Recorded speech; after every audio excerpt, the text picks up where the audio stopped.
This is going to sound like so much hate, and I swear it's not.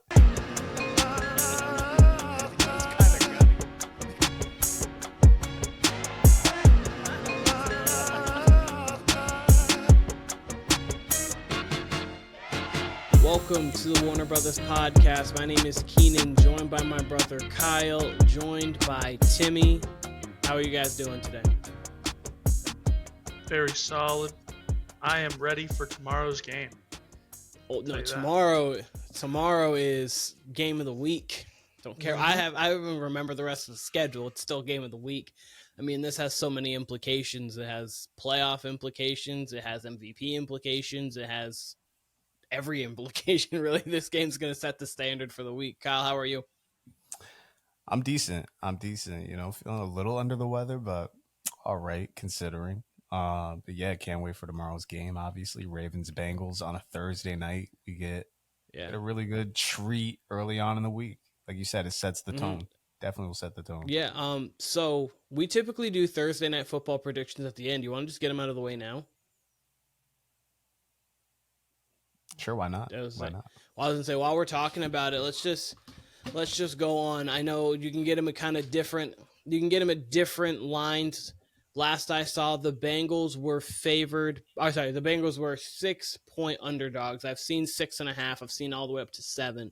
But last I saw was 6-point underdogs to the Ravens. It's in Baltimore. Timmy, what are your thoughts on this game? I think we're going to get a really good game. I'm pretty sure the over-under is set at 53, which means both teams are in the 20s here. I think that's what we're going to get. And I think any other week I would have taken the Bengals, but I'm taking the Ravens here. I think that they're going to pull this one out. And I think Lamar's going to really take a step forward in the MVP race here. I'm talking 4-touchdown game here, so give it to me 28-23. All right, Kyle, how about you? 51 total.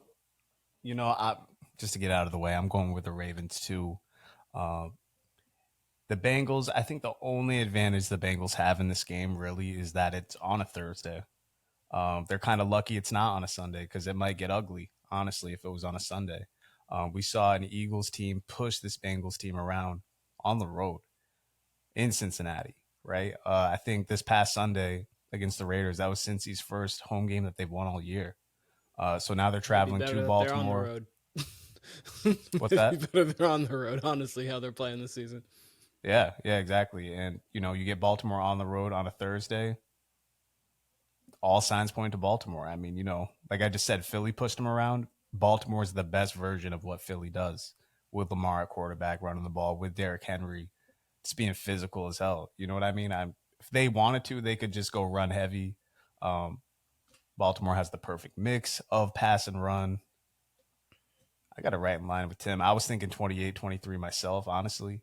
I'll go 28-20 though. I think they can hold the Bengals a little bit. Again, this is the only chance the Bengals really have is that it's on a Thursday. I think Baltimore is that much better than them, and they're a little bit better on defense. That defense isn't great, but they at least got playmakers on the defensive side of the ball.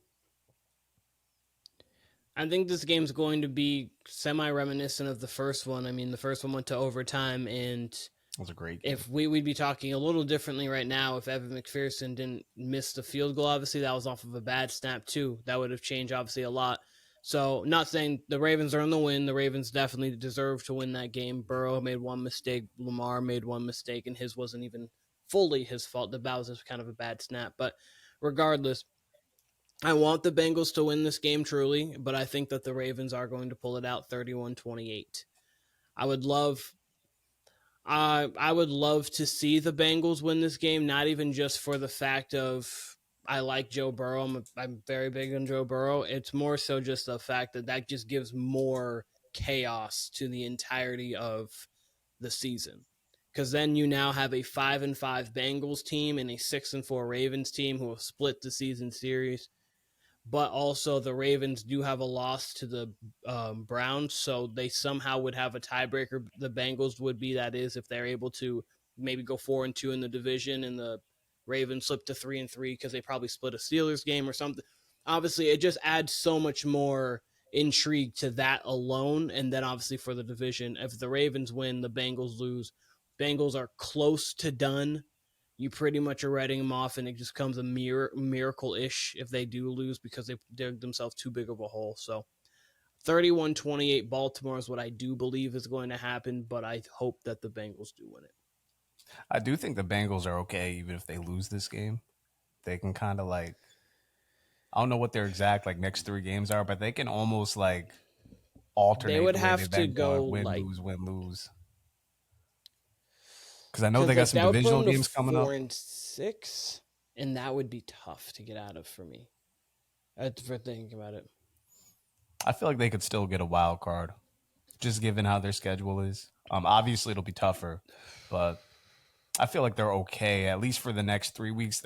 They can kind of play with their food a little bit, just with how the AFC is, and how their Because they have schedule the is. Chargers. They have the Chargers the week after, which is not Mm, an easy game. They're just a tough well-coached game. football team.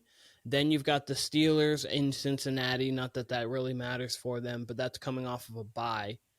Then you've got Dallas, who probably has Dak back, but at that same point, what is Dallas going to be? But it's still not a pushover because you do have Micah to worry about. He should be back and fine, That's roaring 3. by then. Dallas is in 3 weeks. Technically 4 because it's 4 weeks. December Yeah. 9th.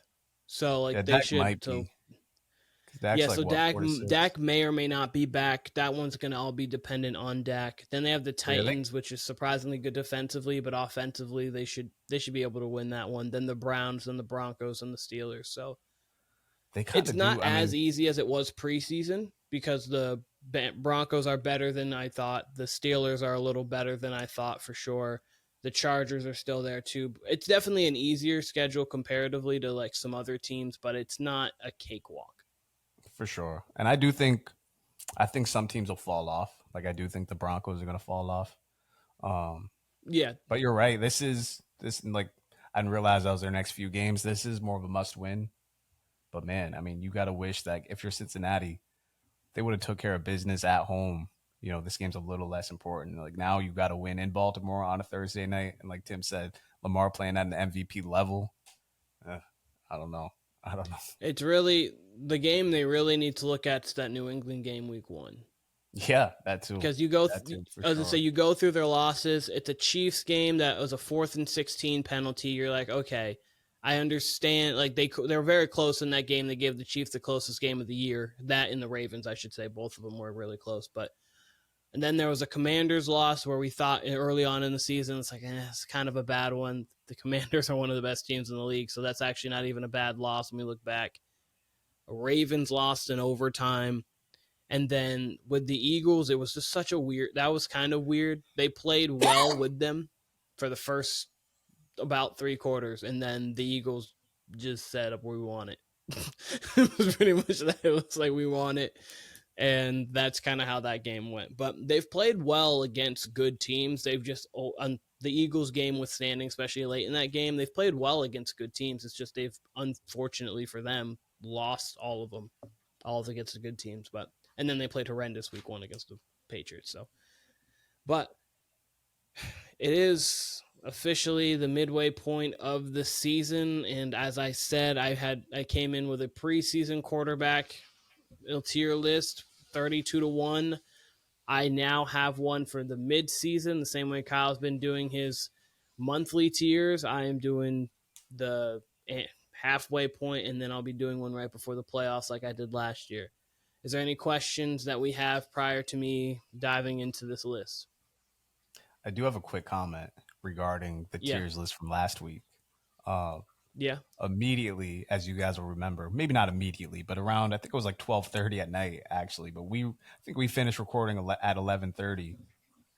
I immediately looked at the graphic you had made and thought, man, the teams who are in fraud watch, the only team I'd really have is the Texans. Like I would take the other teams out of that.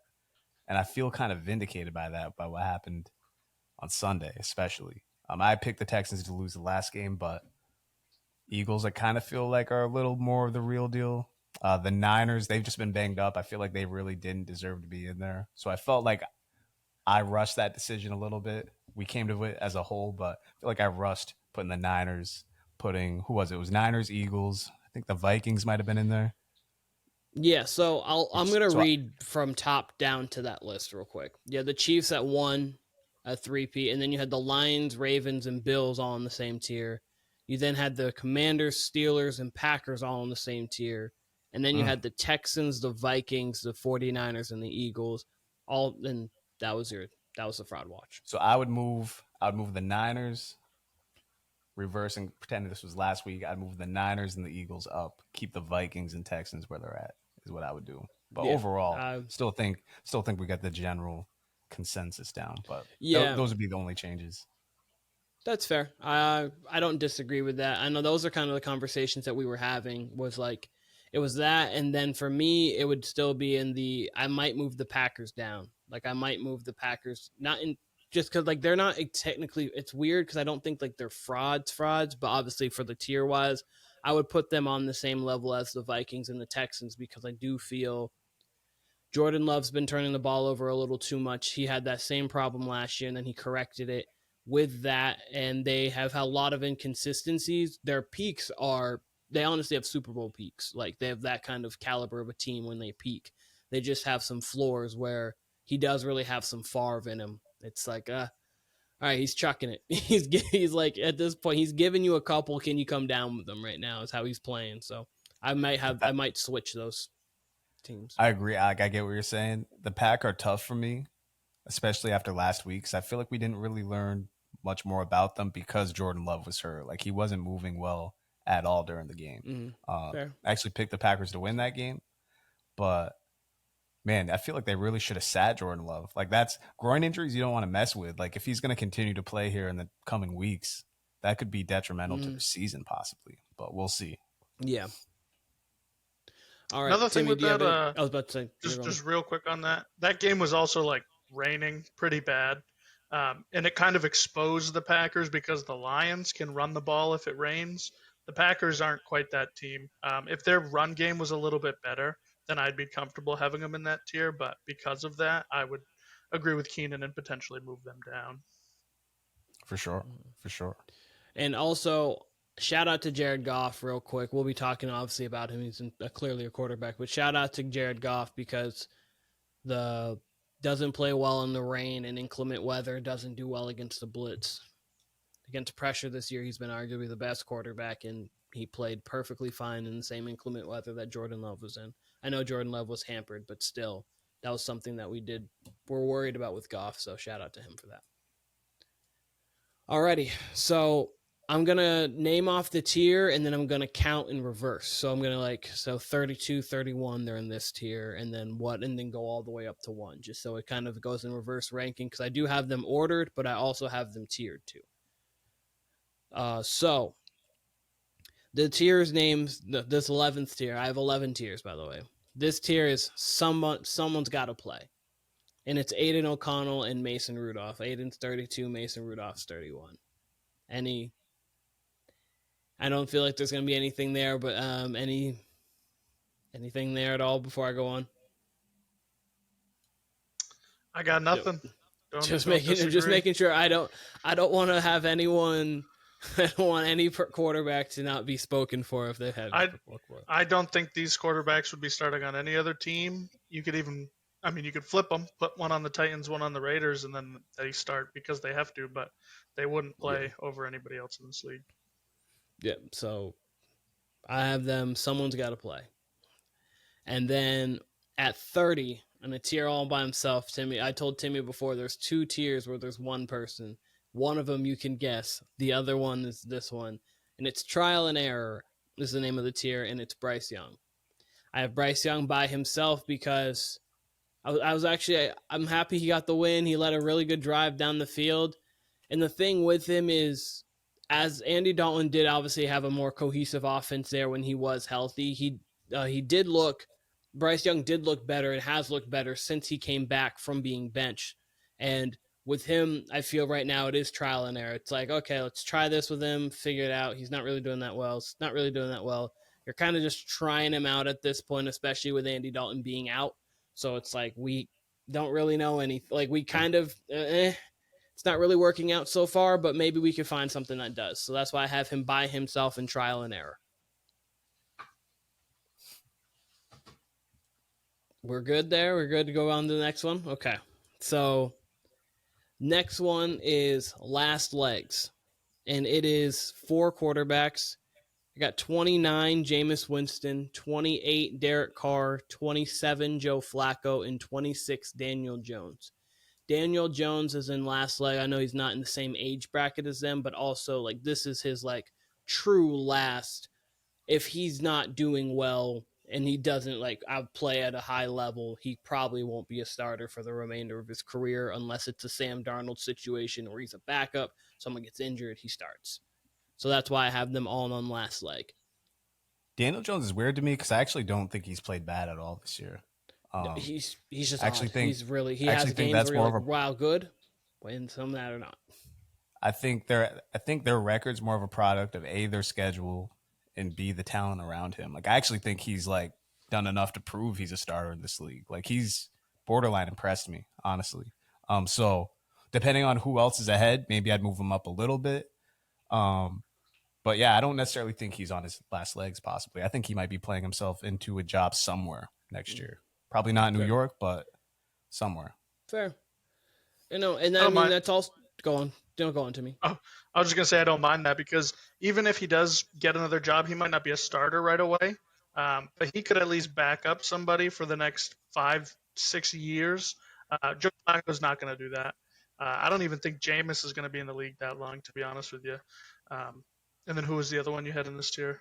Derek Carr, same deal. I don't know if he's a backup quarterback, but I could see Daniel Jones having a longer career in the NFL and potentially getting a shot down the road. So I agree, and I think there's a couple. I would say there's one more tier, the player in a tier where they're under the same tier name but a different kind of definition of it, and I have the same thing with Daniel Jones.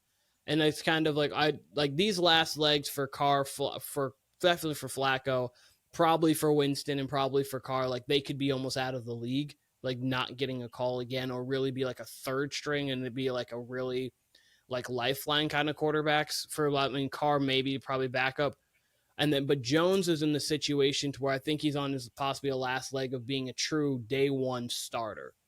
But I do think I don't think he's going to be like not rostered or he's going to be off just completely out of the NFL. I just think there's chances where he can just be a good backup quarterback because I think he absolutely would be a guy who could come in if someone's injured for a couple weeks, win some games for you, and actually participate and play at a good level. So that's more his last legs rather than someone especially like Flacco, who's like literally he might retire in 8 weeks. So like that kind of last leg. Any objections before I go to the next one? Okay. This is going by quicker than I thought it would be, but we're not getting to the cream of the argument crop yet. So the next one, shout out to battle rapper named Chess. He used to always say he was a guy who came in at like the age of 15, was super young. Used to say, respect your youth. And so this is respect your youth, and it's 25 Caleb Williams, 24 Drake May, 23 Bo Nix. What do you think? Bo's better than both of them right now? I think Bo is definitely playing better than both of them currently. I like if you had to choose off of upside, you would take Caleb because obviously you've had the upside there. I've liked what I've seen from Drake May. He has been elusive. He has been pushing the ball down the field. I like a lot of what I've seen from Drake May, but Bo Nix has been playing the best quarterback of all three of them right now. I mean, personally, if we're going off rankings and not tiers, this is where it's kind of confusing because it's like both. I'll probably have both of them ahead of Bo Nix. Like he's probably got better stats, but I'd probably want both of them quarterbacking my team. In our case, Drake May really is quarterbacking my team, but I'd probably want either one of them before Bo. But I see where you're going. I would agree with that. I think the ceiling is definitely higher for Drake and Caleb, but right now Bo is playing better football, 100%. He's doing more with less. Too. Yeah, he did, and he's been running like really, really well. So that's just another facet that you add. But between the ears, Bo is managing games exactly how he needs to, and they're winning games because of it. Um, and I wouldn't say that his team is definitely not more talented than the Bears offense. And I think it's probably a little bit more talented than the Patriots offense, but Mhm. he's doing more 100% than Caleb Williams is. So I would agree with having him ahead. They got a winning record for winning ball games. He's producing in all these ball games. You know, it took him a little while to get into it, but he's been rolling since then. So I agree with it. Yeah, and I get it on your behalf, Kyle, too, because if I'm going to draft a quarterback like projecting for the future, I would take both of them over Nick's. But honestly, the way they're playing right now and going forward, especially in situation for the year, too, it's harder because you can't fully judge. I'm not judging on like college, to where someone like say Matt Stafford, you can kind of take like a past year, like his like recent career history, and kind of take that into account. It's hard to take a college into account, so you only really can take this year. But I do get what you're saying there too. But I think all three of them have been playing at pretty similar levels this year. Obviously, Jayden has far and away been the best one out of all of them, and we'll obviously see him later. But I think all of them, if you ordered it either way, which is why the tier's there, but it's kind of is a little, they're on the same tier, but like I have it ordered just in case anyone ever wanted to be like, well, where would you rank them? I have it ranked and I have it in a tier because I think they are close. For sure. And I think again, I get where you're coming from, but Caleb, the head coaching situation for both Caleb and Drake doesn't compare to Bo Nix right now. I'm Yeah, very for interested sure. to see where Situation matters. I'm very interested to see where Caleb, where his career takes off next year, assuming they get a new coach. Because Mm-hmm. I've kind of backed Eberflus in the past. Like I've kind of like feel like they start slow and then like towards the end of the year they start really playing well, like collectively. His play Yeah, calling has just been atrocious this year from the beginning of the year now to the middle part of the year. Like it's just I am not in love with his play calling at all. So I'm assuming he's out of there it's at the very end of this year. predictable.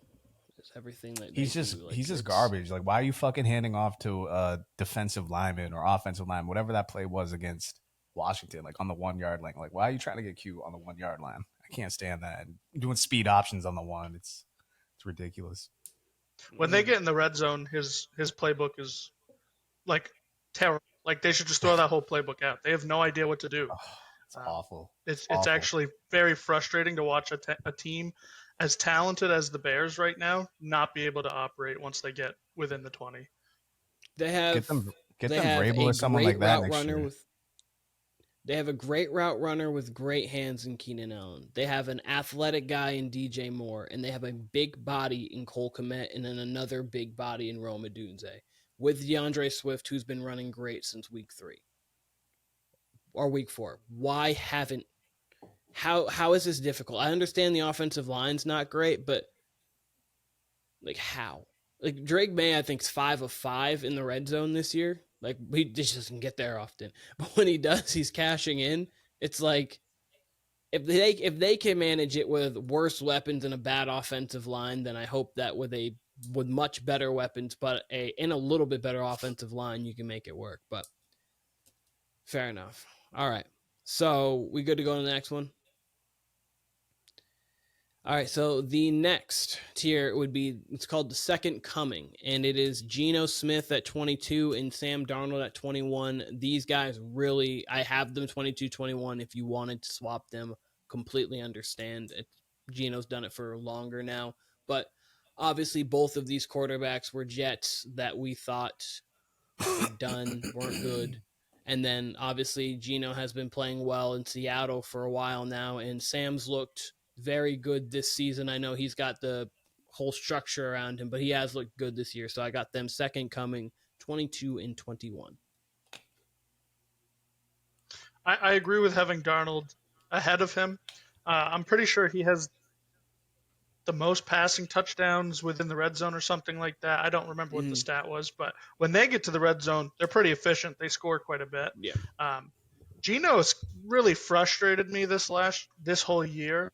I feel like he doesn't really have any sort of clutch in him. Like they're down, they get a chance to win, and he just doesn't do enough, or he does something that causes them to lose. Like in that Rams game, he must have had 4 attempts to score a touchdown, and they were within the 30, and threw a pick or the drive fizzled out. And just really frustrating to watch. So I totally agree having Darnold ahead. With the title of this tier, I thought you were going to throw Baker in here, but I totally understand Baker's playing a lot better than these two. Um, So Baker, I think would fit within the realm of the name, but I don't think he fits with the realm of the quarterback. I think he's been too good. I think last year he showed he was great, and then this year he's been playing borderline MVP level. Obviously, they just don't have the talent, and they haven't been winning the games as of late because they've lost their 2 best receivers.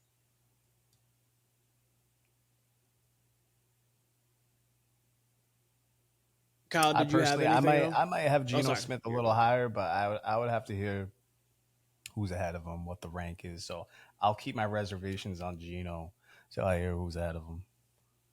Okay. So this one is the other tier. I had mentioned earlier in the last legs how Daniel Jones has a little bit of a different distinction under last legs. This one, there's one out. This is the other one. And it's make or break. And it's Trevor Lawrence at 20, Russell Wilson at 19, Kirk Cousins at 18, and Aaron Rodgers at 17. Obviously, with Aaron Rodgers, Cousins, and Wilson, they're all 3 aging quarterbacks that are really kind of on their last legs, but it's more make or break for them because I think they have higher potential than like Carr, Winston, Flacco. They're at a much higher level of quarterback right now.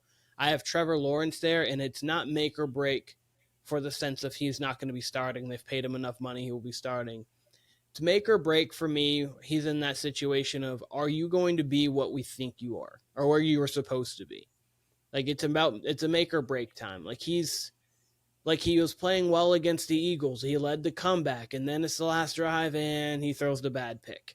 And it's just like things like that where he's even played well for the majority of this season. It's just like late in games or different situations, he just can't get out of his own way. And obviously, he had Peyton Manning hype. He had Andrew Luck hype. He had all of that around him. So it's about make or break time for you to live up to that, or are you just going to be another good quarterback in the league? Are you going to be like a Baker Mayfield? Oh, as a number 1 pick, obviously. But we obviously, as a number 1 pick, you expect you to be a franchise quarterback, which Baker's turned himself into. But I can't say his career is any more a disappointment as it was just different to me. At least Baker's not a disappointment to me because I wasn't sold on Baker like he was supposed to be the end all be all.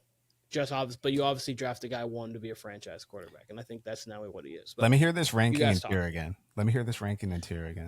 20, Trevor Lawrence. 19, Russell Wilson. 18, Kirk Cousins. 17, Aaron Rodgers. All right, so a few comments. Just regarding Trevor Lawrence, I'd probably have Geno Smith ahead of him.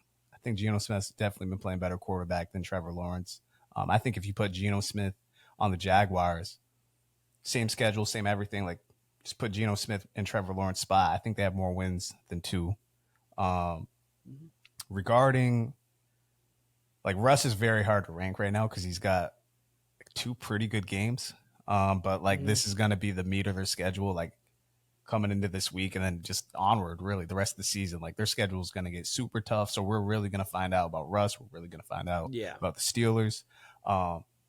Rodgers, he's looked much better, especially since getting Devontae Adams. And we expect that. I mean, he's still knocking off the rest of the Achilles. To me, he's got to be in the top 15. That's me personally. And I would have a lot of trouble having Kirk Cousins outside the top 15. I don't think there's even – it's hard for me to say there's 10 quarterbacks playing better than Kirk Cousins overall this year. Cousins damn near has regained his form from the last year before he got injured and the year before that when he was playing some pretty – especially last year. He was playing great ball last year. So hard for me to have Kirk – I don't think there's 16, 17 quarterbacks better than Kirk Cousins right now. Absolutely not. There's one guy that I would understand if you had there. The other ones I would have him there. So I got at best for me, I would have him like at 16. Like Kirk For Cousins, me, Dak Prescott right now. Like Kirk Cousins is washing Dak Prescott for me. I would much rather have that Kirk as is my quarterback. okay. Then that's let's just get to it. This tier is called talented. These guys are talented. And it's Dak Prescott at 16, so we can talk about that here in just a second. Baker Mayfield at 15, Tua Tagovailoa at 14, and Brock Purdy at 13. I got And comments. I got it. This is where I'm gonna have a ton of comments for sure. I know this is where we're gonna have it. I was waiting. Tim, go ahead, because I got a lot. I don't mind this. I didn't really get to comment on the make or break tier, but sorry. Comment make or break, and then comment on this too. You just go off. It's so with the make or break tier, I totally get it. Just having this tier, because those 3 old quarterbacks, it's make or break because they're not going to get many more shots. At most, it's 1 or 2 more seasons, then they're out of the league. So it is, by definition, a make or break season for them. I just want to say real quick, I named the tiers after I had the rankings. Okay. I don't want to say like I put like, oh, I make or break tier, and then I have to put these guys here. I ranked it 1 through 32, and then I just named it what I felt and what I had there. I basically put like, okay, I think these quarterbacks are together for this, and then I had put a name to it. Just wanted to disclaimer that like it's not just a let's put this quarterback with the name just so it makes sense. Gotcha. Kind of thing. I'm still going to comment on the name because with no, Trevor the name makes Lawrence, sense. Yeah, with Trevor Lawrence, it's make or break. Because if they lose, I think they lose 1 more game. Peterson's out of there. He's not their coach anymore. And then you got to start from scratch the next year with a new coach, and that probably isn't. It could set him back. We don't know. We have no idea. So I totally agree with the tier. I probably, like Kyle said, I would take Kirk. I would take Aaron. At this point, I'd probably take Russ over Dak, 100%. Okay. I think I would have all those guys. I don't know where, because you haven't named them yet, but I think all those guys are like in the tier with all these guys you just named and even Kyler Murray. I don't even think that's that big of an argument. Like, I think a lot of people would say, yeah, I'd take Kirk. I'd take Aaron over Kyler. So this, I can understand it being, it sounds like it's a crazy ranking because you have Kirk at 16 over Dak, below Dak. But really, the 10 through 18 are this one big tier, and you could argue it any way you wanted to. So, okay, yeah. And going back to Trevor Lawrence for make or break, like, what's the break part? You kind of explained it before, so but are we saying like? Well, no, the make or break for me is like obviously we went into this season with like the Jags are going to be going to be good, going to be competing for the division, get to the playoffs, or they're going to be bad. There was no in between with them. We thought, which one would indicate a make or break, and 2, they have everything they need. Obviously, Christian Kirk is out now, but it was Brian Thomas Jr. shown to be even better than we thought. Evan Ingram, Travis Etienne. They don't have a terrible offensive line. They have a good defense, or at least good defensive pieces. I know they're terrible against the pass right now. So it's like they had everything, and if you are that guy, if you are what we're supposed to be, you're supposed to be Peyton Manning, you're supposed to be Andrew Luck, you're supposed to be this number 1 overall pick and be a generational talent. If there's any time, it's now. It's make or break in that kind of sense. Before, I mean, obviously you can always prove yourself and you can like, but then you get put into this box rather than just being like, oh, we're still waiting. He even got the new contract. So it's like, okay, he was in more money, more problems with Tua. That was one he was in before. And now it was make or break on, are you really a true franchise quarterback? It was why he was in the make or break comparatively to like the other guys, which really just make or break. Like they've got 3 years at max for any of them left, and that's just a max for any of them. Yeah. I mean, that's interesting. He's tough because he's got a load of talent. Like he's got a whole world of talent, and he's gonna get a new head coach, and that eventually, I mean, shit, it might be Bill Belichick for all we know, and that alone could change it. That alone's gonna change a lot. You know, he's gonna, assuming they get a better head coach in there, they're gonna win games. They got the talent to win games. I don't think he's necessarily gonna hold them back. I think at that point, it's going to be, you know, can he win big games, you know? But I think he's a good enough quarterback to, if you get a good coach around him, you know, that could make them the difference between a 6-win team to a 9-win team type thing, or a 10-win team. Mm-hmm. This is so you had, if I remember correctly, didn't you have Baker in the top 10 preseason? No, this is Baker. Dak is 16. No, Baker is preseason. 15. Preseason. Oh, preseason. Give me just a second. You talk, and I'll let you know in just a moment.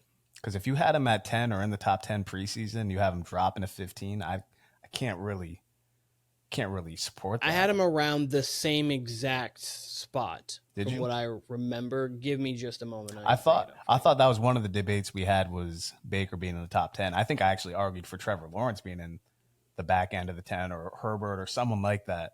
I don't know. I would have Baker up. I would have, if there's 3 quarterbacks for sure, I would have up higher. It would be Baker, Kirk Cousins, Aaron Rodgers.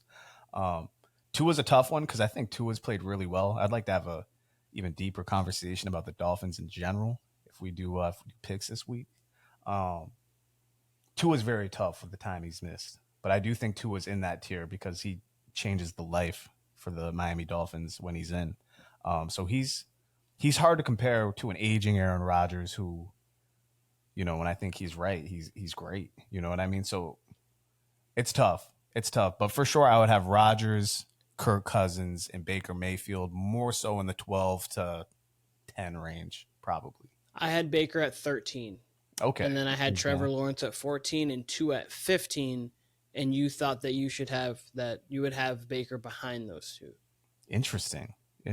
Yeah. And so he's dropped 2 spots. And so obviously 2 people have been ahead of him because of, And I would say Lawrence is around where he should be. And I would say I was wrong on Baker, and Baker should be, I wouldn't be mad if Baker was top 10, honest to God. So, and I'll have more in the Cousins Rodgers camp depending on the rankings we got next. But I agree with Tim.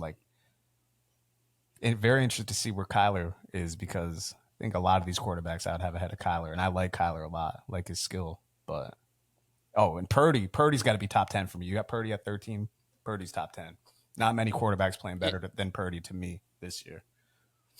And then, so we'll go into the next one. The next one is wow factor. And from 12, we got Kyler Murray. 11, we have Jayden Daniels. 10, we have Jordan Love. 9, we have Jalen Hurts. 8, we have C.J. Stroud. 7, we have Justin Herbert. It's what you'd say it, and I was thinking to myself coming in, I was like, Baker feels top 10 to me. Purdy feels top 10 to me. Kirk Cousins is top at least 12. And then you say the guys, and it's really hard to take out. What 3 are you taking out to put these other 3 I'm taking out Hurts. I'm taking out Hurts for guys like Cousins. Taking out Stroud. Taking out I don't know about Hurts? Stroud stays in the top 10 for me. But do you know Hurts? Kyler and Hurts?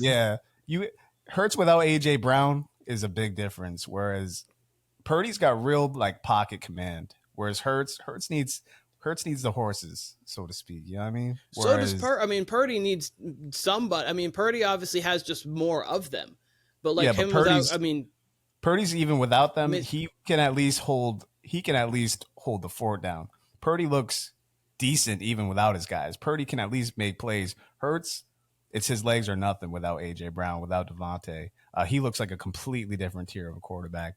And Jayden Daniels, I'd honestly have Jayden Daniels even higher. I think you're underrating Jayden Daniels. So this was in the hard spot. This was hard for me. I had Jayden at 11, and I wanted to put him up to 7, but I don't see why he wouldn't. I don't see why he wouldn't. Because okay, well, Timmy, you talk, and then I'm gonna obviously talk about my thought process because obviously I had the ranking. So Timmy, you talk. You want me to read it again backwards? No, I'm good. I just have one question. Okay. It's actually to Kyle. Yeah. Why wouldn't you take Stroud out of this? I feel like if we're gonna say Jalen Hurts without A.J. Brown or without even Devonta Smith, they're missing him for a chunk. They're missing Dallas Goedert now too. Without his weapons, he's kind of towards that pedestrian era. We just saw C.J. Stroud without his weapons be nothing but pedestrian, and we've seen it multiple times this year already with his weapons. You're correct. Why do you have more confidence in Stroud than Hurts even? I do think Stroud has the ability to still make his guys better around him. I think he's got that true quarterback quality that a Tom Brady, that a Peyton Manning has. And he's still young, year two, sophomore slump. And we've talked about it. I don't think he has the best offensive play calling at all. I think that's really what's holding Stroud back mostly. They're very Joe Mixon dependent. Whereas Hurts, he's very much the guy, like, I think what a lot of people expected Lamar to be, the guy who maybe can't read defenses as well. You take his weapons away. Like Jayden Daniels and Lamar, they probably elevate their guys, whereas Jalen Hurts, you take away a couple guys, he looks very pedestrian, which again, you're right. Stroud has looked that way too, especially without Nico Collins. But to me, like, you can just see it. Like when I've said this before, when you see a quarterback drop back, you can almost immediately tell how much confidence they have in what they're seeing, just in their offensive line, in themselves in general. And Purdy looks like fucking old school Russell Wilson, damn near like Patrick Mahomes when he's in his scrambling mode. Like Purdy's got complete control of that offense. Hurts without AJ Brown, even if you take one of those guys out, AJ Brown, Devontae Smith, Hurts just looks very average to me anytime he doesn't have all his guys, which is fine. Like he's great for that offense when they got everybody. When they got him, Saquon, AJ Brown, Devontae, like they're going to be tough to stop no matter what. They're very much a ball control offense when Sirianni's not just making insane play calls. But yeah, Hurts is just, it's hard for me to put him ahead of guys like Kirk Cousins, who seemingly, if you put them in any offense, I think they elevate it, especially just from a pure passing sense. So as a passer, I don't think Hurts is on the level of a lot of these guys. I agree that as a passer, no, but you have to take the running into account because, sure. I mean, that was what makes Hurts Hurts. That's what makes Jayden Daniels more special. That's what makes Lamar, Allen. I mean, obviously, like when you get to those guys too, Allen as just a pocket passer would be very good. Lamar is showing he would be very good as a pocket passer. He probably wouldn't be as dynamic because those lanes wouldn't be as open, but at the same time, he's understanding where his reads are. He's developed completely since the first year he was there. So Lamar's as good as anybody in the pocket now. Oh yeah, no, he's truly ascended to being like a legitimate, very good pocket passer along with his running, which is what makes him so incredibly dynamic. But the running aspect of Hurts is why I have him here. If it was just a pocket passer list, he wouldn't be up there. And honestly, you'd still have people like Rodgers and Cousins like in your top 5. Like just as a pure pocket passer, these guys are still elite. It's just that the league has gone to so much, like where running matters so much. That's where for me Hurts has that edge. But I also get what you're saying because without AJ Brown, he is a different quarterback, and not everybody, but a lot of quarterbacks are different without their number one. So but there's not too many. But I mean, you can see a big difference in Hurts in general. Like even in Sunday's game, as soon as AJ Brown went out, like he just does not look the same.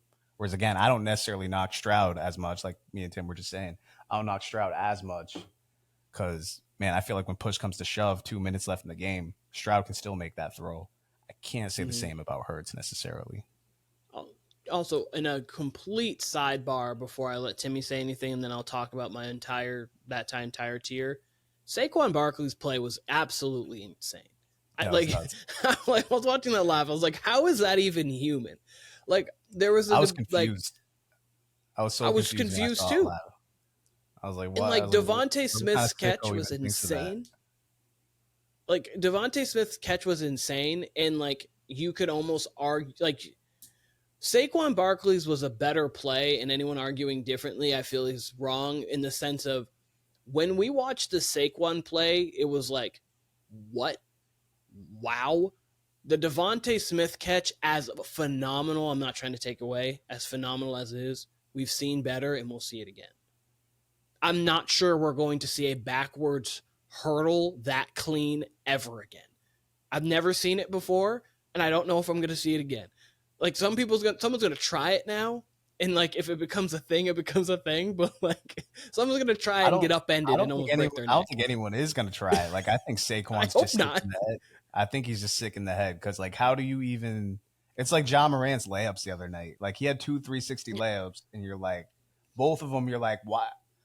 What do you even think? Like how do you even think of that Or even if you're not thinking about it, how do you decide midair, like, nah, I'm going to rotate my body this way? To do that where you're or like backwards, when you're backwards and you got fucking linebackers and safeties coming for your fucking spine behind you, and you're like, nah, I'm going to just do a vertical leap backwards and Air Jordan one of these motherfuckers. Like, no, like that's just it was truly Mike, Stick where in you're the like, head. Mike went up, he was like, I'm gonna dunk it. The defense said something different. I guess I've got to do something else while I'm in the air. It's like, how are you just? And he was like, wait, okay, I'm gonna jump. It's like, I think this guy's gonna be here, so I'm just gonna jump about 38 inches in the air and just clear him. Got it. Sounds good. Timmy, did you have any more comments before I touch upon why I have the list of where I do? Saquon was in the matrix in that play.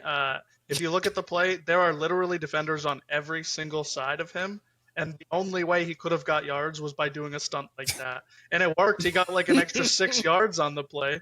It's incredible to see, like literally Giants just punching themselves in the head right now. It's just so difficult to watch him just succeed like that on a different team. In division too. Yeah, I don't have much to say about the quarterback. Credence to everything that we've ever said of, if you give Saquon Barkley an offensive line that's at least even good, this is what it would look like. It's credence to all of that, because he's finally got an offensive line. Like, the Eagles line's not even like the best in the league, obviously, anymore without Jason Kelce, but it's obviously much better than what he had in New York. And it is definitely much better. So quarterback wise, I do have Kyler at 12, and I know that was kind of a conversation between like Kyler, Purdy. I think that Kyler's played very well this season. I know that the Cardinals have been inconsistent, and Kyler has at times a little bit, but I do think that Kyler has played a very good season. Jayden at 11. I've loved what I've seen from Jayden. I'm giving it a little bit more time. It's really just I'm trying to be a little bit more patient. By the end of the year, he might be above 11, but he probably will be above 11 if it goes how's it going. Jordan Love, there's the super high highs, and he has the talent. Obviously, the playoff game last year goes into mind, both playoff games really, but obviously at the end of that playoff game, he did throw a pick in the second one against the 49ers, and he just has had those turnover issues, which is why he's at 10. You could argue Jayden, but I also want to give Jayden a little bit more time before I fully say, but I get it. Hurts at 9. We talked about the dual threat aspect, which is why I have him there. Stroud was the same way. I understand that he has looked more pedestrian, as you were talking about, Timmy, but when it is late game time, you do feel like he is going to come through with a drive. Like, you have confidence as the other team, you have true fear. Like, oh my goodness gracious, he's going to do something. And then Justin Herbert, I think, has played arguably his best season yet when it comes to just pure quarterbacking. I know the numbers aren't great, but like, he obviously, his best receivers, Ladd McConkey, and it's been Will Dissly and Quentin Johnston. And I understand that's their style of offense right now with running more, but I think Justin Herbert's looked phenomenal this season. He's looked more like the quarterback that I thought he was talked about as. We'll see if in the big moments he can do that, because they should be in some big moments going down the stretch. But that's Herbert, why I have that. If you guys want to respond. Last couple weeks, Herbert's looked great post-bye, post-injury too. The ankle's gotten healthy. Yep. Yeah, Herbert's been everything I've wanted to see out of him, because, obviously I was bigger on the Chargers than y'all the preseason. This offense is starting to look like what I thought it would, like when they started to open up a little bit, and honestly even more. Like, they're taking shots deep down the field even more now. So Chargers going to be a problem come postseason. I agree. There will definitely be a problem. So that is 7. And then, so that it was talented, which was those guys. And then the wow factor was the next one. The reasons why also they're there, I feel like all of them have a little bit more of the wow factor over those guys. And then the next tier I have is the professionals. And it is Stafford at 6, Goff at 5. Those are the two guys. I think that Jared Goff has been playing phenomenal football. I was thinking about it today. I feel like that trade was the best of both worlds. Like, I think it's one of those trades where you're like, both teams came out. You got the Super Bowl from Stafford. That obviously Goff was in that same position, and he wasn't able to get to the levels that Stafford was then.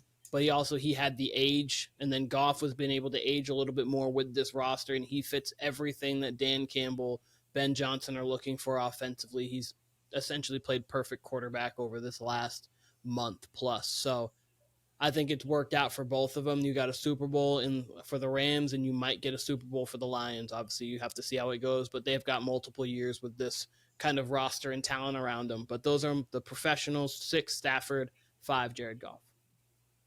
I agree with it. I like it, but I do got to say, I mean, my guy Kirko really does have an argument to be in the same tier, at least of Stafford. You'd have Kirk Cousins in like your top 7 right now. He's got 17 touchdowns, and all the Atlanta Falcons really have done over the past month is win. He's a big part of that. He's played very good football. Yeah, I was going to say, but I mean, 17 touchdowns, as great as it is, of course, I wouldn't have Sam Darnold there either, like in that sense. And Sam has 17. Oh, yeah, they have like pretty identical stats when it comes to that, other than yours. Maybe. And Darnold started off hot, whereas now he's kind of coming back to earth, whereas Cousins now is getting healthier. That Achilles is getting healthier. And this is around, I probably would have had him lower top 10 last year before he got injured, and possibly rising. So I would not have him top 5, top 6, top 7 right now. No, I wouldn't. But I also don't think there's a big gap between him and Stafford necessarily, or even him and Jared Goff. I don't know if you put... And, that's kind of fair, too, because you could argue from 18 to 5 in the league, there's not an incredible gap.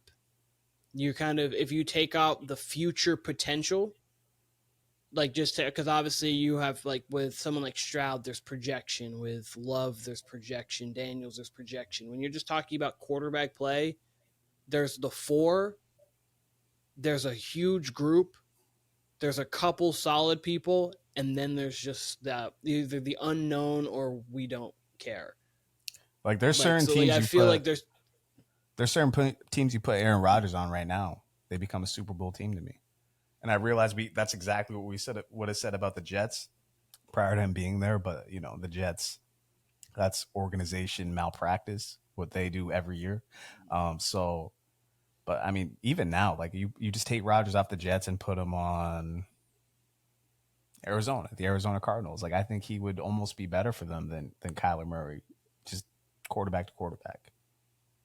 Even though I fuck with Kyler, I like Kyler. I think he's top tier exciting. But man, Rodgers, and who knows? Maybe we'll be talking about this next year with the Jets when they get a real able-bodied head coach in there. But I still think Rodgers has got a lot left in the tank. I really do. Fair enough. Go on, Tim. With this tier, I don't know what it is, and this honestly doesn't even make sense when I think about it, but this tier, Goff and Stafford, I have this confidence in them that they can win a Super Bowl more than I have potentially some guys ahead of them that you're about to name. Even with Goff, it doesn't make sense. He's never, like, he's been to the Super Bowl once. He just never, played up to snuff and got the win there. Stafford obviously did. I don't know. I just feel like this veteran presence. I feel like they both know exactly what they got to do. I just get this confidence, like I have in Mahomes, that they can make a Super Bowl run. They could win the Super Bowl. And I don't necessarily have that full confidence in guys like Lamar right now, even Joe Burrow, or Josh Allen. They've just never seemed to get there and get it done. I just have this confidence in these two guys. I have a hypothetical to ask the both of you. All right. Let's say. Wait, does that have to do with the top 3, the Burrow and Allen and them? Does that have to do with them? Quick. The hypothetical you have? No. No, the reason why I was just going to name the tier real quick, and then you could talk about all of it together. No. So okay. Listen to this hypothetical real quick, all right? Tim's a Giants fan. Keenan and I are Patriots fans, all right? Let's imagine we are all 4-4, all right? Or going into week 10. Yeah, let's say we're all 4-4, 4-5, something like that, 5-4 even. We all have just an open quarterback spot. The goal is to win the Super Bowl. We think we have an average team that can be above average with the right quarterback. And you're presented the option of Jayden Daniels, Matt Stafford, Jared Goff. All right, we're 5-5. Let's just all assume we have okay offensive line, good enough to block, good enough receivers to get open, good enough weapons around you. The objective is just get to the Super Bowl, make some noise in the playoffs. Which one are you choosing out of those three? Goff, Stafford, then Daniels in that order. You got to pick. Which is why I have the list as I do, because that's honestly how I think of things. I think of who would I want on – if I had to draft a quarterback right now for the remainder of the season, based obviously on how they're playing and what I project them to play, who am I drafting? And that's the order that I would do it in. Obviously, situation matters. If I had a terrible offensive line, I'm taking Daniels because he can run. If I had a great offensive line, then I'm taking Goff and Stafford over Daniels. But, like, for me, I'm taking Goff and then Stafford and then Daniels in that order. I might take Daniels. And maybe I'll see something the next 9 weeks and I'll take Daniels. I might take Daniels. I think I've talked about Goff in the same context I've talked about Kirk Cousins. Like, they remind me a lot of each other, honestly. And we see how Goff does. Like, he's in a perfect situation, like a dream situation for any quarterback with the weapons he has around him, with that offensive line.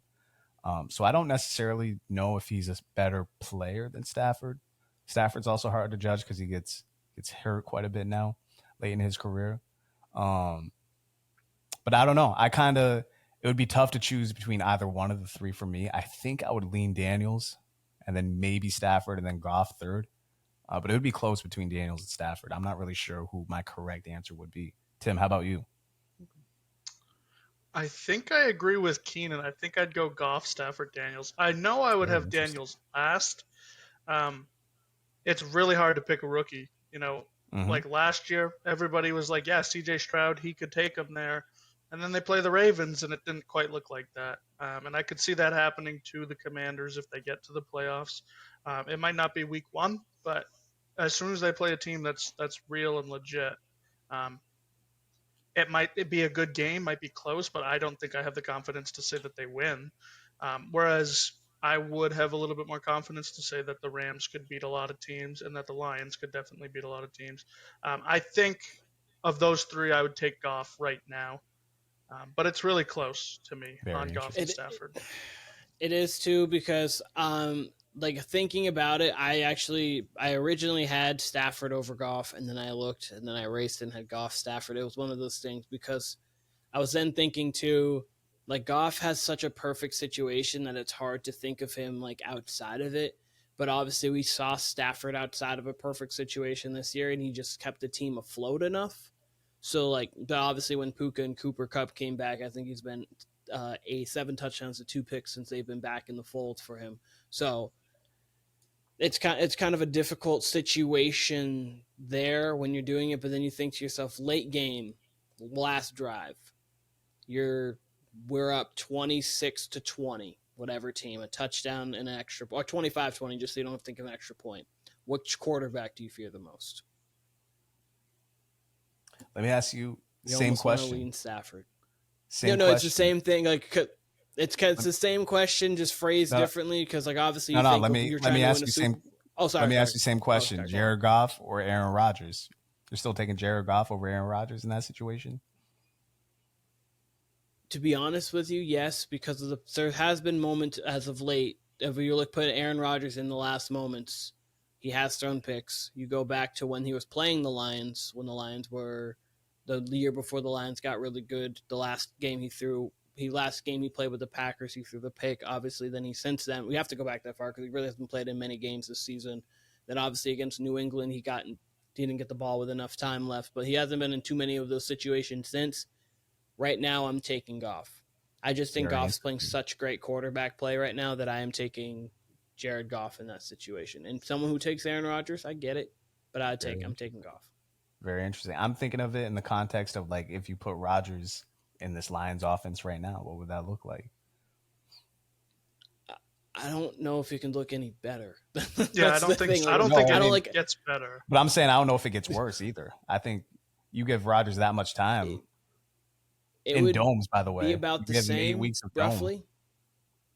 The only possibly. I don't thing, know. Maybe the only way it could be worse is if Aaron Rodgers did not accept the fact that there are some games where he's going to throw for 85 yards. If he can't accept that and the ego's there, then that's Well, the only way it'd be worse. the But game it'd probably the be game Goff probably threw 85 yards was one of the weirder games ever. They no. were I'm just living saying, like, inside the 30. Other than that, no. I'm just no. Goff's I been get what slinging you're it. saying. No, of course. But what I mean by that more so is like Tom Brady compared to Aaron Rodgers. Like there was a point where I don't think Aaron Rodgers could win, allowing the running game, especially during that time, could have win at the peak of his powers, letting the running game rush 40 times. Brady, it was whatever that game takes, I'm going to do it. And Goff is that same way. And the only reason why I say that is because you have Jahmyr Gibbs and David Montgomery, and you have such good backs there that Ben Johnson might call 8-9 straight run plays. And I don't know if Aaron Rodgers, especially if he's feeling himself, is like, well, let me check out of this so I can get something myself. I'm not saying he would, and I'm not saying he couldn't do this stuff. I'm just saying the ego there, that's the only thing. And it's not just him. It's multiple quarterbacks kind of have that, like, well, I kind of want to get mine too. It's the same thing as a star in the NBA where you're like, I want to get my 25 points. And some are fine with, doesn't matter if I get 10, 15, 20, as long as we're winning the game, whatever the game calls for. So that's kind of where the difference comes in. Very interesting stuff. I think in that hypothetical, I am taking Goff. I think like there has to be some sort of living in the past with Aaron Rodgers because even when he was in Green Bay, when it came to the playoffs, he wasn't winning games. He wasn't any Tom Brady or anything like that. Like he won regular season games and then he just never made it out of the postseason. It was just really tough to watch, especially when there were plenty of games that they should have won. Big So favorite I don't know. I games. think Yeah. I'm taking Goff. I really do think I'm taking Goff. That's interesting. It's very interesting. I ask obviously because I feel like I'm kind of looking back at that 17-18 range, and I obviously got Kirk and Rodgers a little higher, but I do think like you give Rodgers proper coaching and a proper offensive line because that offensive line still isn't great in New York. I do think he's on that level. Like I don't think I've seen enough of a drop off to say like Stafford's much better than him. You know what I mean? Goff, we're still going to see. Goff's got a lot of his schedule. Obviously, we talked about this preseason. Goff's still got a ton of indoor games, and then we'll see in the playoffs. Like he might not even have to. Even in the playoffs, he probably won't even have to play outdoors. So this is a Especially dream because the road will situation for probably come Goff. through Detroit. What happened? I said the road will probably go through Detroit, to be quite honest. Seems to be, yeah. It seems to be. So he really, what we said, I think he only has 3 outdoor games, this being one of them. So I think he only has 2 outdoor games left. And then I'm assuming they get a bye. And like you said, yeah, it probably goes through Detroit. And then Super Bowl is in New Orleans this year. Let's say they get there. Like those very well might be the only 3. And one of them's at Soldier Field in December. So that's really going to be the only game, which means his other outdoor game must be coming up pretty soon, like in the week 13 range. The next week. Next week? San Fran. No, sorry. The week after that December game.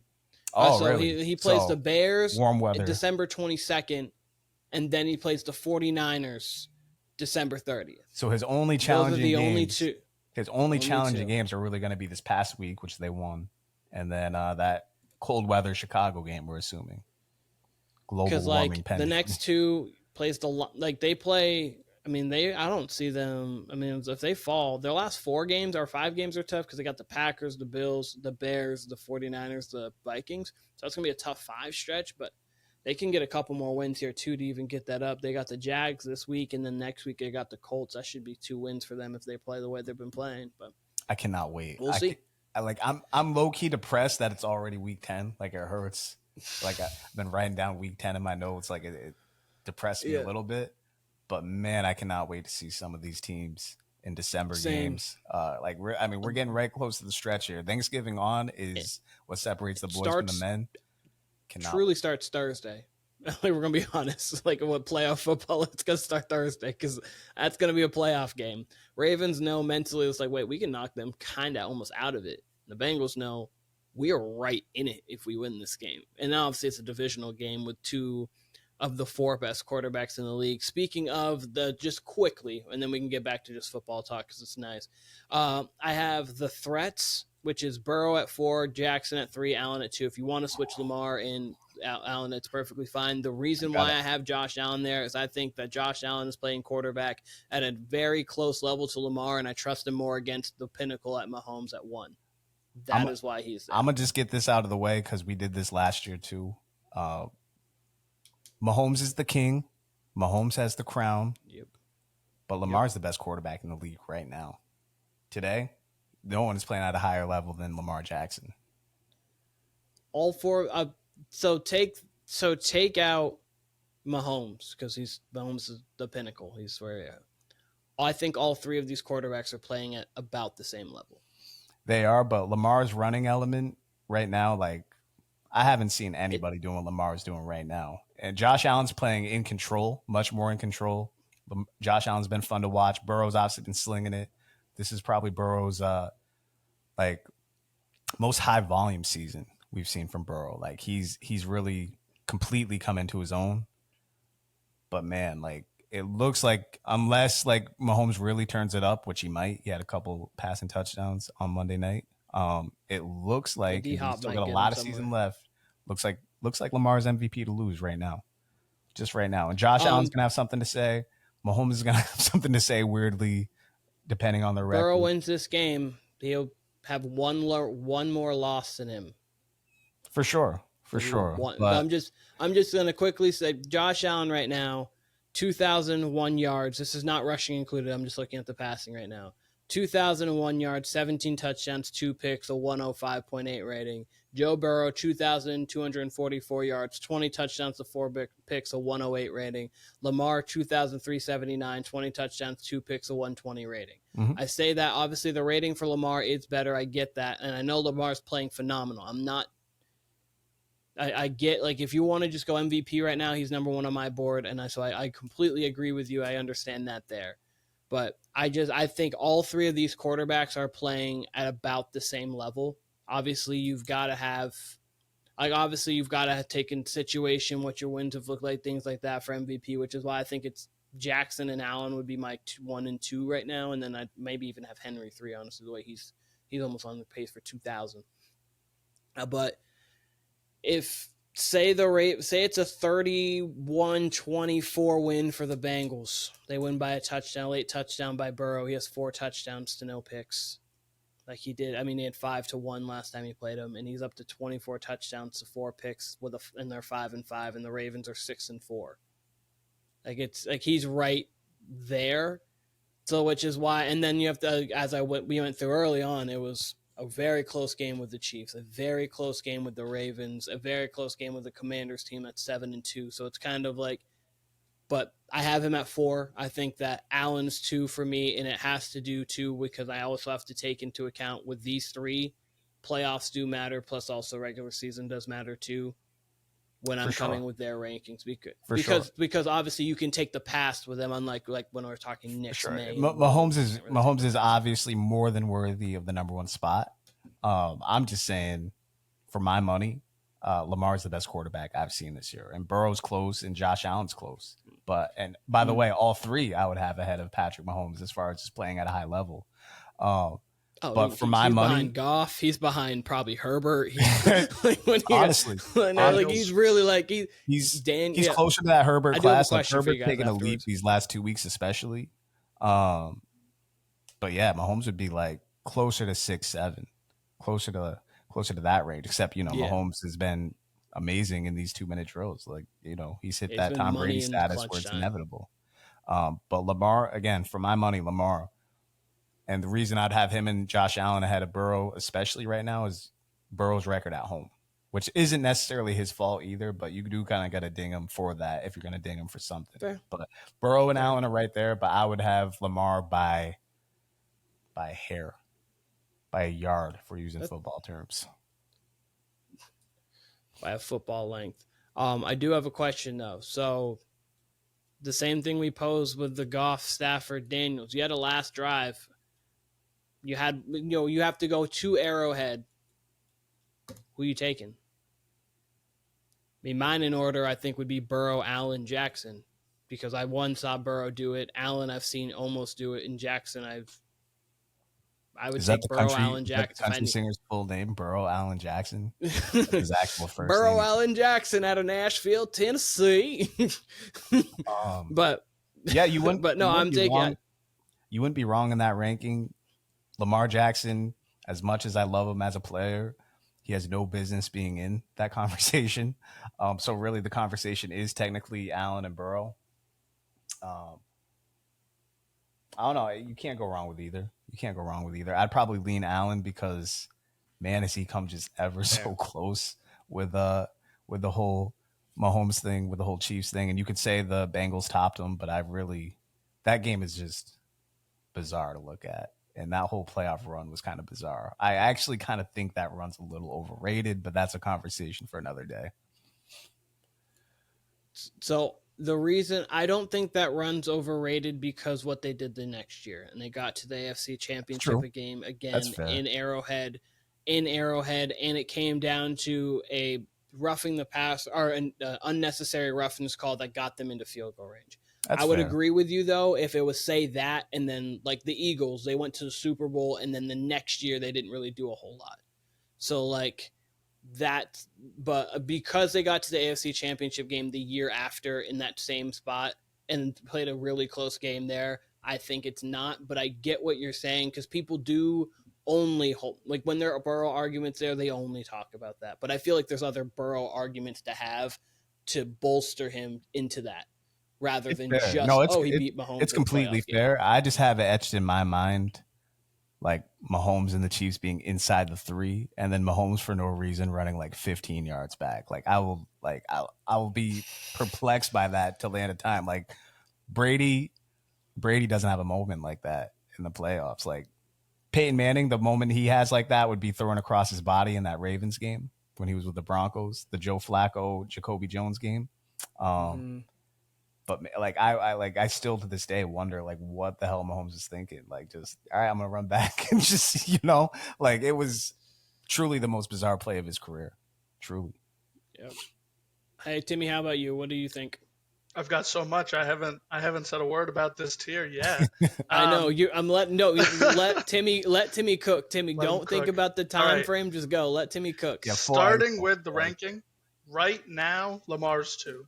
He's playing better. He's doing more. In my mind, he's 2. To quickly talk, Kyle, when you were talking about your thoughts on this ranking, you had said that Lamar, this is his MVP to lose. Totally agree with that. I don't want to get too off topic with the MVP contest, but we talk about this a lot. The MVP debate at the end of the season kind of comes down to like narrative, not necessarily stats. And there are 2 guys, Josh Allen and Jared Goff, who I think by the end of the season will be in the debate for MVP, and they have tougher finishes to the schedule. So I think the narrative will shift to them, and that could possibly lose it for Lamar. Right now, Lamar's the front runner. He's playing better than everybody else, every other quarterback in the league right now. You can totally make the argument for him to be 1, but the way the tiers are set up, Mahomes is the GOAT. He's the king. We're going to put him at 1. Billy Goat. And then finally, to respond to if you're at Arrowhead, who do you trust most? It's got to be Josh Allen. We've seen him do it. We've seen him put his team in the spot to win the football game the exact same way that Mahomes did, and Tyler Bass missed a field goal, or the 11 seconds play happened.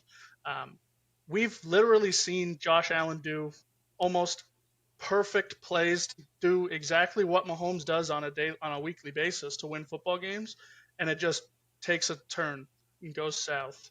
So I'm definitely going to put Allen at 1 there. Burrow at 2 just because he's done it. And every time Lamar seems to play Mahomes, even though I think it's only really happened once in the last little while, in the playoffs, it just doesn't go his way. He just doesn't play up to snuff. Lamar has had 1 good playoff game in his career, the Texans, which is the tough thing with him, which was last year against the Texans. One he needed because, like, if he would have had I think if he would have played bad in that game, I almost think we wouldn't be giving him the MVP this year. Not that because, like, if you lose to the Chiefs playing, like, obviously you look back at it and we were talking at that time, and it was like, okay, he's going to start kind of back in the MVP thought, like that kind of, because it's not the same as the NBA. Obviously, we talked about that earlier on the earlier pod, but it was kind of where in the sense of like you keep getting these MVPs, but you're not getting it done in the playoffs. And that, but he did get it done. He did play a phenomenal, especially the second half against the Texans, and obviously lost to the Chiefs. And losing to the Chiefs is almost a little bit of a mulligan. It was like losing to the Patriots when they were on their runs. Like you lost, but you lost to the Patriots. Like they were the Patriots. No, I'm not saying I don't on the think, QB. like it all depends. No, he deserves credit for that. No, I'm just saying like he deserves blame for losing that game. I'm not saying like the play calling and all that. Like don't get me wrong. I'm not trying to say that, but like. It's a side little thing. It was to the Chiefs or it was to the Patriots. So it was like kind of like it was to the juggernaut of that era is what I'm more so meaning, rather than if you said, oh, I lost because I played bad against a rookie CJ Stroud and the Houston Texans at home again. And I lost my first home game again after a bye, like I did when I had the unanimous MVP. I don't think we would have him in that conversation. Yeah. I mean, Josh Allen, I mean, the conversations we've been having, like Josh Allen and Burrow, they get that benefit of the doubt because they actually played well in those Chiefs games, you know? Yes. Whereas Lamar hasn't. I don't think they would ever strip him of or like penalize him for an MVP in that way because, again, Peyton Manning had these legitimately horrible games and horrible losses against the likes of not only the Patriots, but like Mark Sanchez. That's like fair. Peyton Manning's come up short in the playoffs. Like that's fair. We give Peyton Manning a lot of grace, and he still went on to win more MVPs even after his playoff failures. And you give him grace because he's won a Super Bowl. When you got that one in 06, I believe it was 06. Yeah, it was 06. You got that one. Give him grace. And obviously he got the one in his farewell tour, which was really a farewell. He needed to go. He was just not good anymore. He wasn't great anymore. He would be that Peyton Manning would probably be maybe at 22, like I mean maybe like 18, 19, probably just because like in the playoffs he at least managed the game. It was like I'm not going to throw. They somehow beat the Pats that year. Get active. Let Von Miller get active and call it a day. Yeah, man. I mean, it's going to be great. The postseason is going to be amazing, assuming everyone stays healthy. We all fucking held our breath when it looked like Mahomes might have had a serious injury on Monday. Thankfully, it was not. Yeah, thank God. But, I mean, look, the Ravens, aside from their defense, you can definitely throw in their defense, maybe even run on them a little bit. Like, they can absolutely compete and take out the Chiefs. Same with the Bills. Same with even if the Bengals somehow just happen to find themselves at Arrowhead in the playoffs. Like, we would still take the Bengals we'd give them more credit than another team, like, say, the Texans right now. Even though the Bengals have no defense, they, for whatever reason, rise to the occasion against Mahomes and the Chiefs, especially in the Lou Anarumo does a good job. He knows how to stop Mahomes. It's the one thing he knows how to do apparently now. So, all right. Well, that is the whole list going through 32-1. There wasn't too much like hate on it, which I like. So I did a pretty solid job.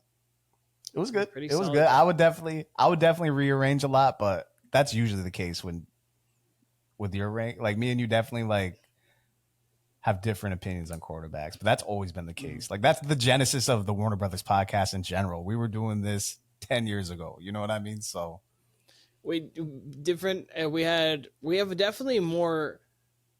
I feel like with the NFL, we have different takes, but with the NBA, we have like 90% the same takes, but the 10% that we don't have the same, we die on those hills. So like it gets like be real argument. To some degree. Like, and the NFL, it's really like quarterbacks. Like quarterbacks seem to that's be really it. Like it's really it. Like we just have that, and then there's Timmy there who just hates the Steelers. That's just Timmy just hates the Steelers. No, you know what? I know what it is with Tim, actually. I know what it is. Tim is reincarnated like a 1970s Raiders fan when the Raiders and the Steelers had the big rivalry. Like, that's what it is because he was on the Antonio Pierce Raiders bandwagon earlier in the year. Oh, you're right. That's got to be what it is. I don't know. Just sidebar. I had brought up a couple weeks ago in our group chat how Jon Gruden has a TikTok page. I am slowly becoming a big fan of Jon Gruden. Totally. Got me feeling nicey. I got it. Yeah, he very nicey. Everything about it. It's just such a great page to look at. It is good. It's good. I've checked out some of the YouTube content. Gruden's good to talk football. That's why at one point in time he was going to be like the next Madden, but he like almost got too nice on the broadcast because he still wanted a job. But yeah, that was the allure of Yeah. Gruden. He's definitely fun to listen to talk football. More fun than Tom Brady right now. So I was about to ask, how do you guys feel about Tom? But Timmy, go on with what you're saying, and then we can answer that. I don't like Tom in the booth. I gotta say it. But Jon Gruden has he's said on a lot of these clips because he likes to, he gave a rundown of his office that he works at. He has some federation or something that he runs, and he had said in the clips that he wants to get another shot. He's still trying to get another head coaching job. Do you guys think he can do it?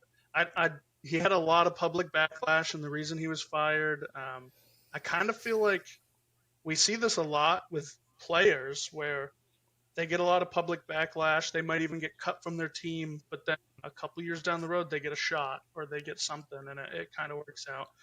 I feel like Gruden right now would be a better coach than a lot of NFL coaches right now. I just don't know if he can get another shot to do it. Keen, you first. So I do think that they will give him another. I think that he could get another shot. I know, like, America is the land of second chances kind of thing.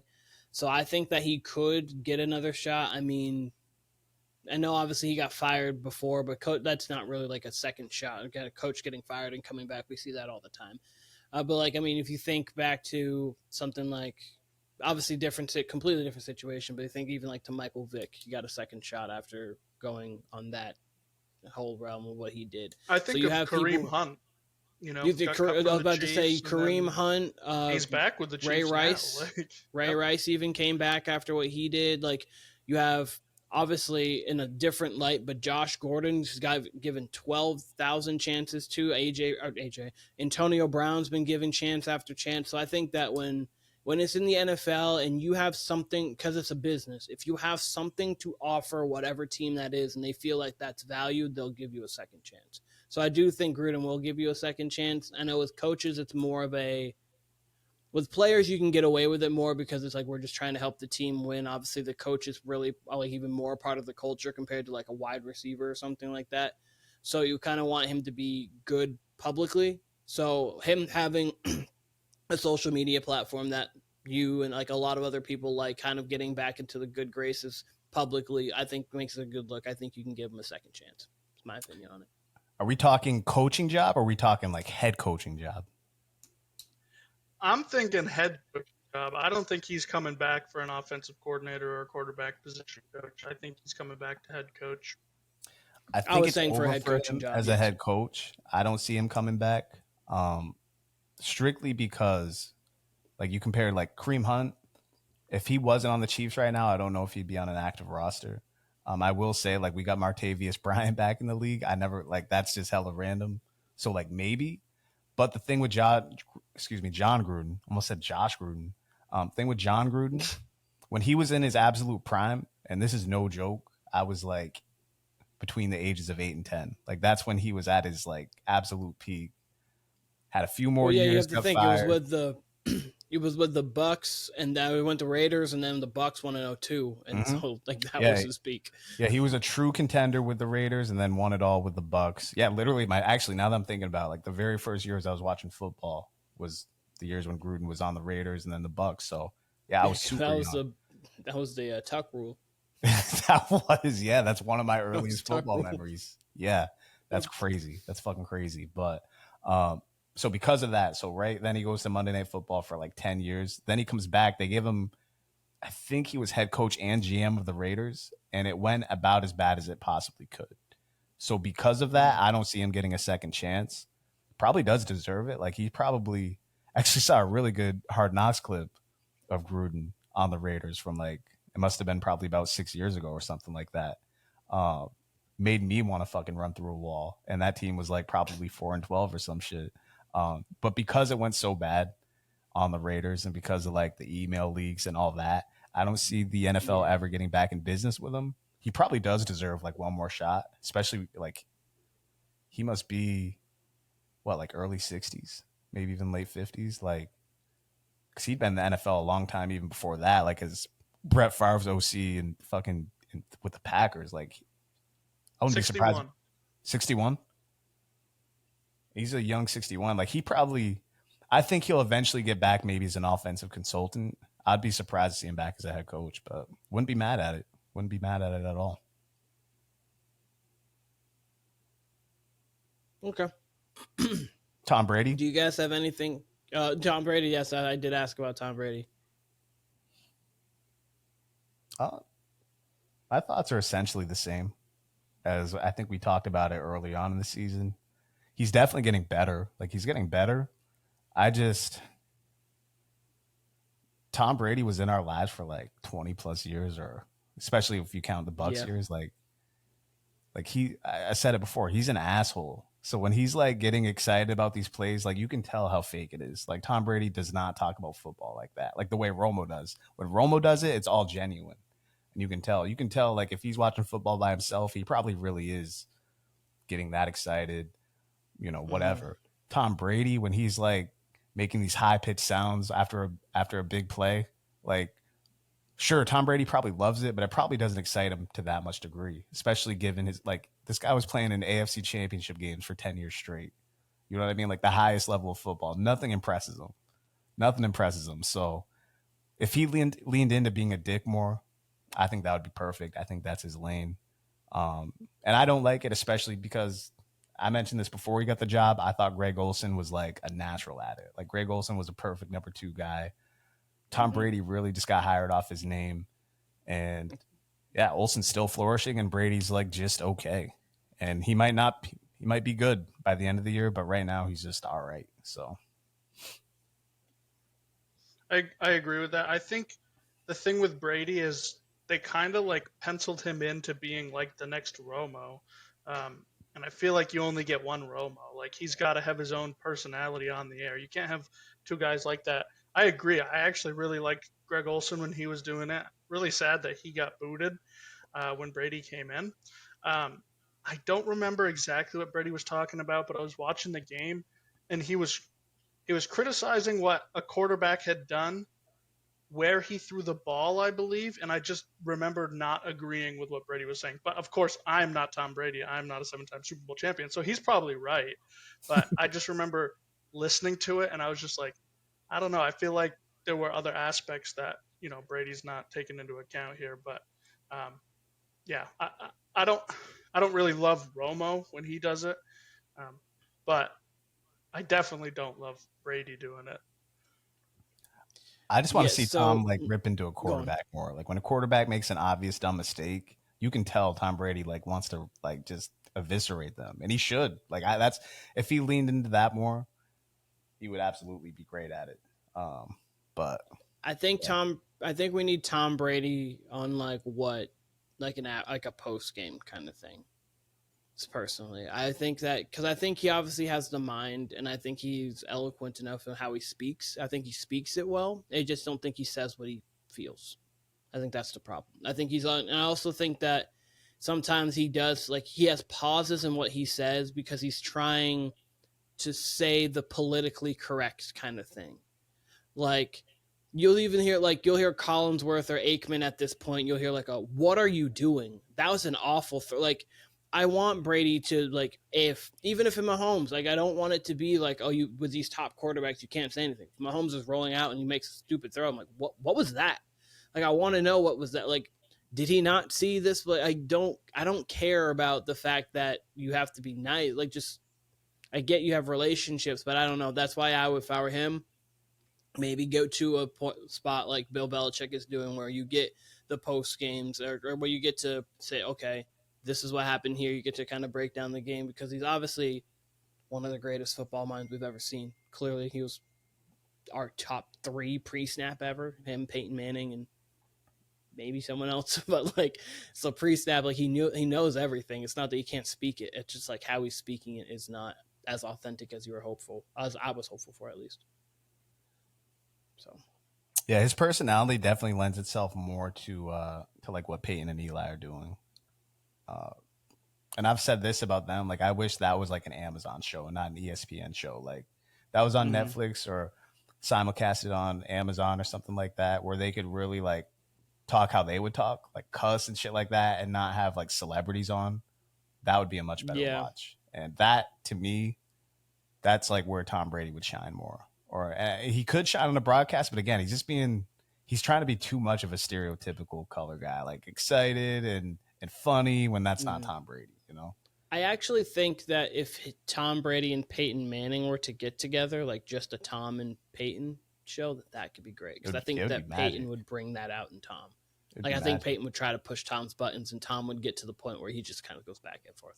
Even if you gave like I think it'd even be better if they had Olsen, like a 3-man group. Like if you had Olsen and Tom Brady, and you could kind of get a player's perspective, that might even bring Brady out a little more. Who knows? Yeah. This could be his last year for sure. all we know, though. Might be one and done for him.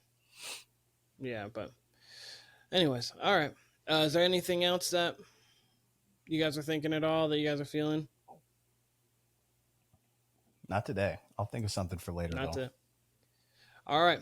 Well, this was the Warner Brothers podcast. I appreciate you guys going through with the list. There will be a graphic for the list, of course. This was Kyle, Keenan, and Timmy. Of course, Warner Brothers podcast on YouTube, TikTok, on Instagram as well, all Warner Brothers podcasts. We appreciate all of you guys, and we'll be back very soon.